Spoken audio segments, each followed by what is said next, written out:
Kia ora, I'm David Chaston with 90 at 9, brought to you by interest.co.nz. This week, get everything you need to know in 90 seconds at 9 o'clock with news the global economy is still adjusting to inflation, war, the pandemic and supply chain issues. But first up, the US Fed raised its policy rates by 75 basis points to 2.5%, unanimously, very much as expected, and for a second month in a row, while they acknowledged spending and output data had softened recently. They also said that further rate hikes are likely. Markets handled this announcement with a surge in equities, a fall in bond yields and a fall in the US dollar after the press conference remarks. Meanwhile, US durable goods orders rose much more than expected in June from May and now almost 12% higher than year-ago levels. Capital goods orders are up almost 7.5%. And updated data out for inventories shows them rising in both wholesale and retail sectors and at a pace that isn't worrying yet, but is probably not sustainable all the same, because they're up about a quarter from the same month a year ago, which was an unusually low point. And the residential housing markets is in trouble, with pending home sales falling sharply in June.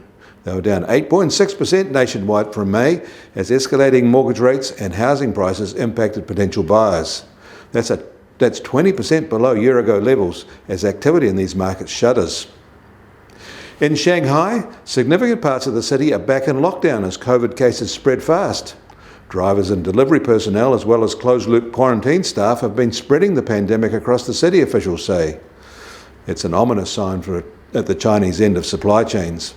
And Shanghai isn't the only Chinese centre grappling with these pressures. In Europe, they're learning how to cope with a fast shut-off of gas from Russia, more variable daily now. Then the squeeze is on. And German consumer sentiment is taking a hit from all this uncertainty, especially as it drives inflation. The US Treasury 10-year yield started today at 2.77% and down 2 basis points from this time yesterday. Then after the Fed press conference, it slid a further 4 basis points.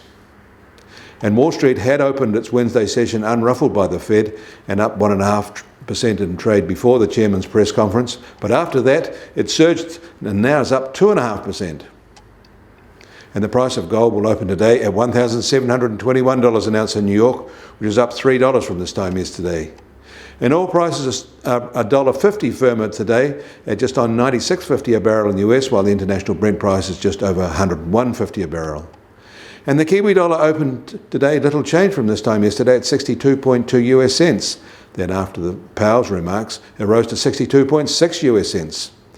Against the Australian dollar, we're softer at 89.6 Australian cents, and against the euro, we're also softer at 61.3 euro cents. That all means our trade-weighted index starts today at 71, and actually little changed.